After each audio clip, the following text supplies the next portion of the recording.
All right, John. Good evening. Hi, how's it going? You know what's going all right, man. So, City Under Siege, right? You guys like that's a. Whenever I hear that name, before I heard you guys' music, I often immediately jump to like metal and punk and something really imposing, right? Yeah. Can you tell me about like can you just tell me about that name for a bit and how it got started? Well, it's a name I kind of came up with in high school, actually. Um, when I was in a different band. Then I quit that band and kind of started a solo project thing that I wanted to do that kind of sounded like Dashboard Confessional or something like that. And a few years down the road, I'd always sat on that name. And when I started this band, I just kind of was like, oh, it's called City Under Siege, because finding a band name is really, really hard, and that seemed like a good name. And I didn't really think about the connotations it had of being like kind of like more of a heavier sounding name. Yeah. But I get that a lot, actually. A lot of bands are like, oh, so like you're metal or whatever. And I'm like, no, we're actually pretty poppy. So, Yeah. yeah, it just kind of fakes everybody out. But it's really hard to find a good band name, so I've kind of just stuck with it. It's, I'm happy with it, I guess. So. I got you. Yeah, it's just like sort of like band you hear defeater or any sort of verb the noun or and you immediate or something of the lines of old school hardcore, and like you immediately get this like sort of gritty image. And now I'm hearing this mix of what feels like the summer set with a bit of Paramore, a bit of old school Fall Out Boy, right? Yeah, you could say that. Yeah, for sure. Yeah. Those are all influences. I mean, we grew up listening to all that kind of stuff for sure. I mean, Fall Out Boy was one of my favorite bands in high school, and I didn't really listen to that much Paramore or anything like that. But I can see where you get those influences. Like some of my bands that we draw most of my influence from are like bands like Reliant K and Brand New. Oh man, Reliant K. And like Dashboard Confessional, those kind of bands are the bands I listen to like on repeat and like always seem to find their way into my music. Absolutely. You referenced high school a couple times. How many years has it been since you were in that band that you first originally conceived the name City Under Siege for? Man, it must have been about 10 years ago. All right. I was in high school in that other band, and I thought of that name. Yeah, it was quite a long time ago. I'm an old man now. All right. I feel that. Yeah, we're all pretty old over here. We're all pretty old. Except for me, I think I'm the youngest on the team, actually. The interview team. I'm still in college, man. I'm still like I haven't been off the boat in about 3 years. There you go. Yeah. So, all right. So obviously, Reverb Nation. I got all this music from Reverb Nation, and then I got your new song, "Killing Time."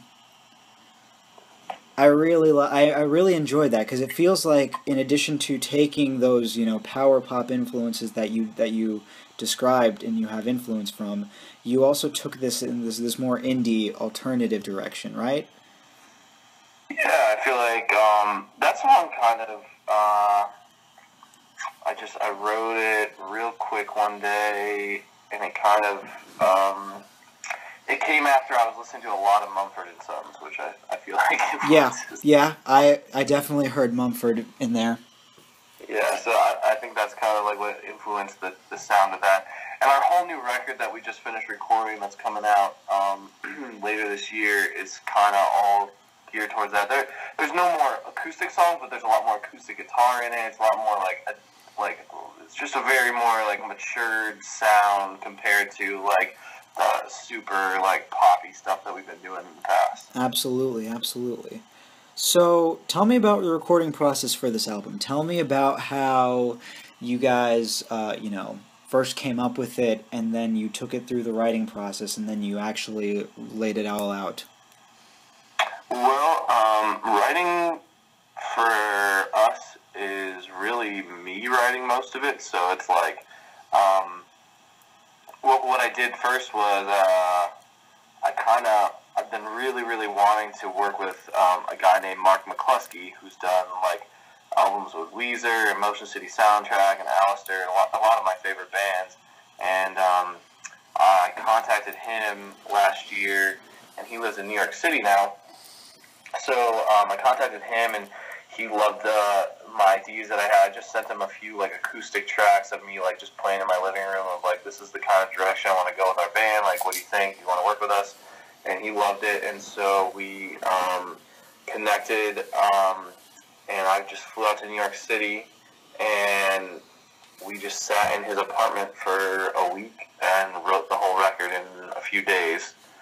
Me, him, and my guitar player, Matt. We pretty much just, three of us wrote the whole record in a matter of a couple days up there, and then we just pretty much tracked everything in his little apartment in New York City, and then went to the studio for a few days to do drums and lay down guitar and vocals and all that. But it actually happened really quick, and we recorded the whole record in about 2 weeks. So it was easy. That's actually pretty fantastic. Yeah, it was different. There's been times where we've written songs that took us like 2 weeks to do one song, and then this EP, I mean, it's only 7 songs, but this new EP that's going to be coming out, like, really happened super, super quick.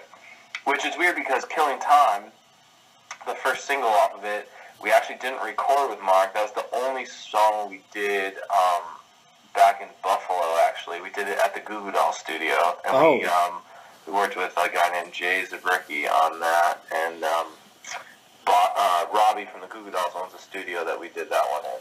It was pretty cool to work in there. That's insane, dude. All these bands, like, I'm getting such a huge nostalgia trip, right? Like, this, I remember, like, you know, the year of 2005, 2006. I'd be sitting in the living room with my brothers, just listening to Fuse and, like, you know, watching watching all these, you know, bands come on, and their music videos would play, and it was just, oh man. Like, I'm geeking right now because I'm just talking to you and hearing all these, you know, all these bands that I used to love, and, you know, dude, to hear that come out in your music, like, that's, for me, it takes me back, and I like that. I like that a lot. Yeah, it seems to be something that, like, you know, all these bands that were big in 2006, 2007 are all doing, like, reunions now this year and stuff, and, you know, we're playing this festival here in Dallas called So What, and we're opening up for, you know, Mayday Parade, We the Kings, like all these bands, like who is it, like, oh man, I can't remember, but like, yeah, Mayday Parade and We the Kings are doing like reunions, and Forever the Sickest Kids doing a reunion, like all these bands. That's right. That's right. Stuff like that, so it's all coming back. I have to say, there's actually probably the most disappointing thing for me, as an you know, member of the audience, is to see bands come back and just do reunions, just do reunion shows. You know, like it's sort of like with Seosin and Under Oath. You know, all the, like, you know, two of my favorites of all time. They both reformed after this, you know, several year long hiatus, and now I can't expect them to ever see them, you know, release new material. It's just, oh, they're back, but I don't think I could ever, you know, expect to see a new album, because, you know, I just have, you know, these old records for reference. Yeah, I don't know. I mean, it's almost like a lot of times when these bands come back and do a new record, it's never as good as that, like, lightning in a bottle that they captured back in 2007, so I almost don't mind it, but, you know. Right, it almost sounds kind of stale. Yeah. Yeah. Actually, while we're on the subject, that actually brings me to a point. Blink-182, right? You know, the pop punk giants. What do you have to say as them having any sort of influence over your sound? Did you ever find that? Probably, yeah, a lot in our earlier stuff for sure. I mean, I grew up listening to, you know, like the first music I listened to really was punk music, and I was really into listening to, you know, like the Expendables and you I listened to a lot of,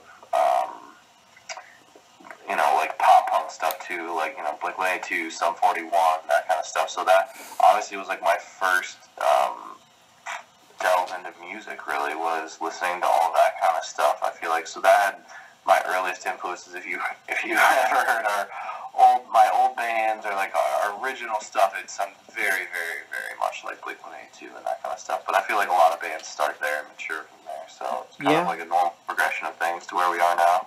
It is. And yeah, that's why I've got to ask you about how you felt, because you did mention that when these bands come back after so long, they release this album. It sounds good, but it's nowhere near as lightning in a bottle. California, produced by John Feldman of Goldfinger.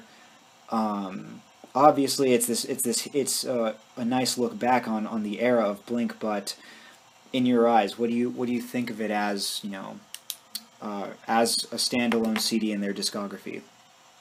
I thought it was great, honestly. I thought it was really, really good. It sounded like their old stuff, and I wasn't disappointed in it at all. When it came out, I listened to it a ton. Yeah. My brother is an absolutely massive fan. He's grown up. He's a little bit older than me, but he grew up on it. So I got him the album for his birthday, and he was absolutely psyched. But later he'd tell me that it almost sounded a bit forgettable in comparison to, say, Take Off Your Pants and Jacket, Enema of the State, all of those iconic, all of those more iconic, works that they've produced. Yeah, I think it also has a lot to do with where you are in your life when you're listening to them and all that kind of stuff. So I think that has a lot to do with how memorable it was for you, because when you were 16, 17 years old, I feel like you could connect to that kind of music a lot easier than you can now once you're older, Right. 10 years later. Yeah, you do kind of tend to feel a little bit out of place, right? Yeah, it's just kind of like you're not as angsty, or you're not as pissed off at the world, or whatever. You don't want to leave your hometown as badly. Yeah. So I think it's a little bit harder to connect with that kind of stuff when you're older. That probably has something to do with it. Yeah, I'd imagine. It's very much this tight-knit group of associations of time and sound and what's going on at the moment. Yeah, shit. Good stuff. So you're the vocalist. Tell me about how you got to being, again, the songwriter and leading force in the band. Well, it kind of just, like I said, I was in a bunch of other bands before this, and I was just like trying to be a guitar player, and I didn't really write much at all. I just wanted to play guitar, play keys, because my original instrument was piano. Actually, I took piano lessons for quite a few years, and so I just wanted to either do piano or play guitar in a band. And I didn't really I didn't get into my first band until I was like a senior in high school. And then after that in college, started playing in a couple different bands and just trying to be a guitar player. But then I was in one band, and we had a lead singer that just kind of sucked. And everyone was like, dude, like everyone wanted to play instruments, but no one wanted to sing. So I was like, I'll do it. I'll just sing. And I didn't even write the songs in the beginning. It was more like our guitar players were writing the songs, and I was just singing them. And admittedly, back then, we sucked. We were horrible. And then when I quit that band or whatever, and just started my own little solo project thing, I wanted to do something. I was just like, I just want to be like Dashboard Confessional and just do something like acoustic, me and acoustic guitar. So then that was when I really wrote like my first song, and then I started people started wanting to play with me and whatnot. I kind of put together a band, and it just kind of like happened. It wasn't anything that I really planned on. It just kind of got like thrown in my lap, and I just kind of like let it happen. And over the years, have tried to perfect that craft. But I mean, I'm still not the greatest singer or anything like that, but I just really, really enjoy songwriting. I think that's my strong suit more so than singing or anything like that. So Absolutely. And the important thing to remember, I think, especially as a musician, it's to remember that while you aren't the best at it, it's unless it's your livelihood, unless it's your everything, the entire point is to just enjoy it, because if it's not something that you can get into, it's just difficult to create something natural, isn't it? yeah, for sure. I mean, it's all about having fun and fulfilling that part of your life. So, I mean, if you're not having fun, it's not worth doing. So that's why I just look at it. And yeah, music for me. I mean, I would love for it to be my only source of income and my livelihood at some point here. But until I can 100% make it my livelihood and support myself on just playing music, yeah, it has to just like be fun and be what I want to do. So Absolutely. Passion project. One can only hope. And that actually, you guys are a relatively small group, right? So far. Yeah, I mean, we've had a few cool things happen and whatnot, but I mean, we haven't like really signed with any major labels. We've been signed a couple times to some small indie labels and stuff like that. We got, one of our songs, Believe, was on like MTVU and Fuse and stuff for a couple of months, and like we've had a few little like blips on the radar, but nothing that like really gave us like huge momentum or like big time like success or anything like that. I gotcha. But I mean, as long as you keep going, as long as you keep as long as you keep putting it out there, you're eventually it'll catch steam. I mean, that's the goal, I guess. But I used to think it was just like, oh, throw as much crap against the wall and like see what sticks, kind of thing, or like just keep doing it and doing it. But and it was a lot of times, like even with our self-titled EP that we put out a couple of years ago, it was kind of just like, we were trying to cater everything towards what we thought we had to be, or like what we thought people wanted to hear, or like we need to be this like pop group, like that's what's going to make money, and we just need to be, poppy. And I don't think that it necessarily fit who like I was, or like fit what I wanted to do. It was just like me trying to fit myself into a mold of like, all right, I just want to like write music that everyone else is gonna like and try and like get famous off that or make money off it or whatever. And with this new record, I just kind of gave up on all that crap because it just doesn't work. Like I feel like people want to hear like the real you, and they want to connect with like your reality.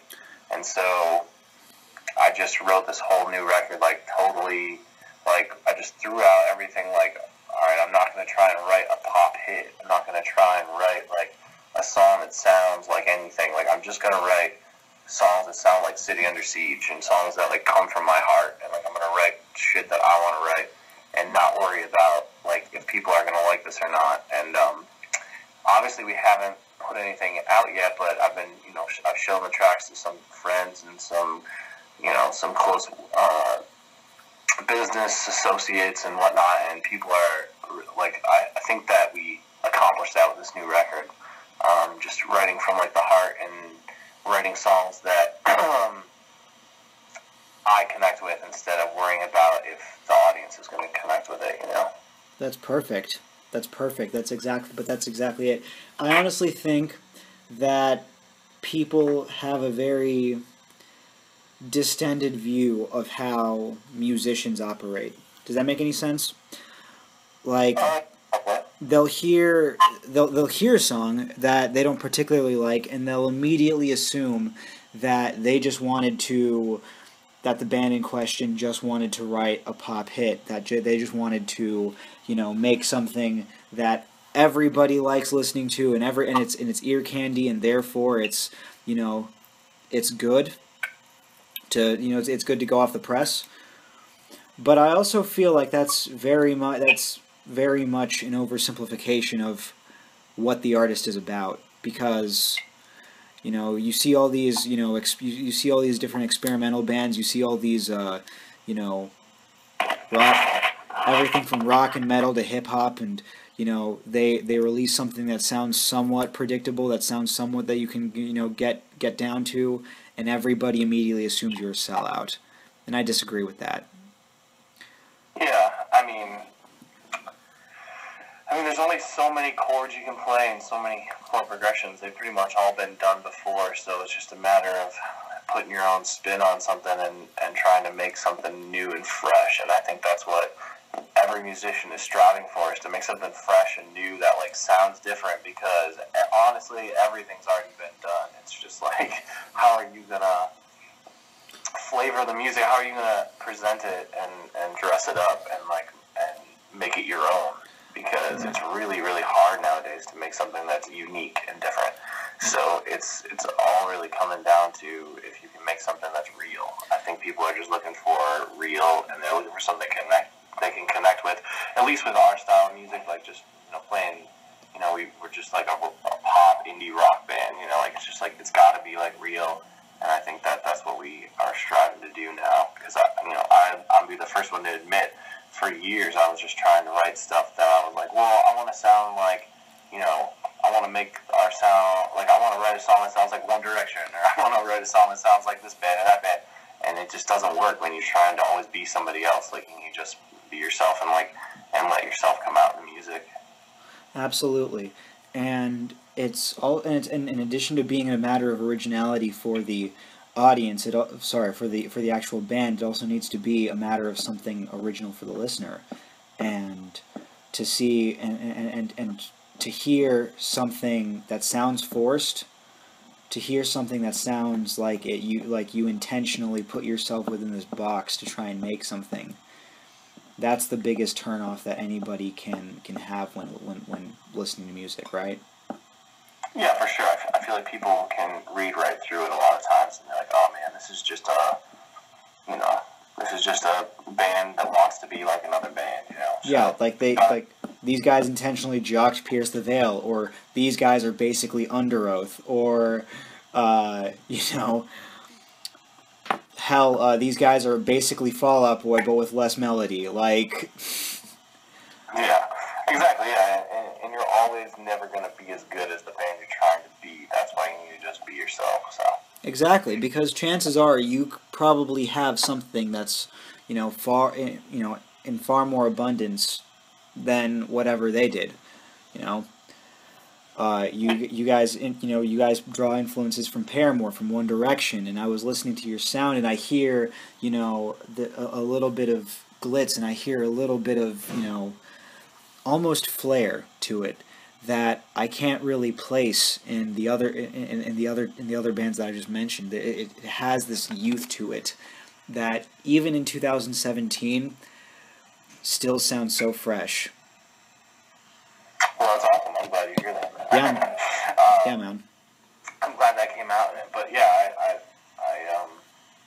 I don't know how that necessarily happened, I guess, but you know, I'm glad that you can hear that in the music.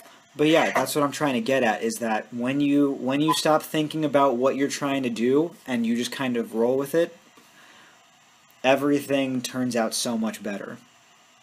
Yeah, for sure. Yeah. Well, all right. Is there now, as we begin to close this off, Mr. Wittlinger, how can our listeners find you? How can they connect with you? Well, you can follow us on Instagram, Twitter, all that good stuff. Our handle is just Cuss Rock, CUS Rock, and then you can follow us on Facebook. It's facebook.com/CityUnderSiegeMe, and all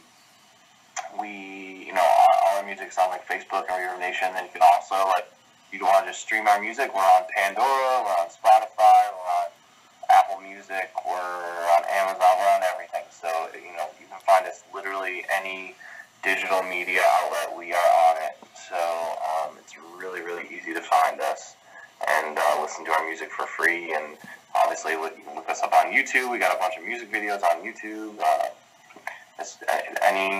anywhere on the internet you can find us, or any streaming device you can find us as well. Brilliant. All right. And to anyone else listening, that was John Wittlinger from City Under Siege, and I'm Kevin Pereira. You can find me on Twitter at Grand Theft Academia. You can find me on Instagram at Pereira.k. Follow us on Facebook, and we'll be tuning in next time. John, thank you so much. Yeah, thank you so much for having me. Absolutely. It was a pleasure. Have a good evening. You too.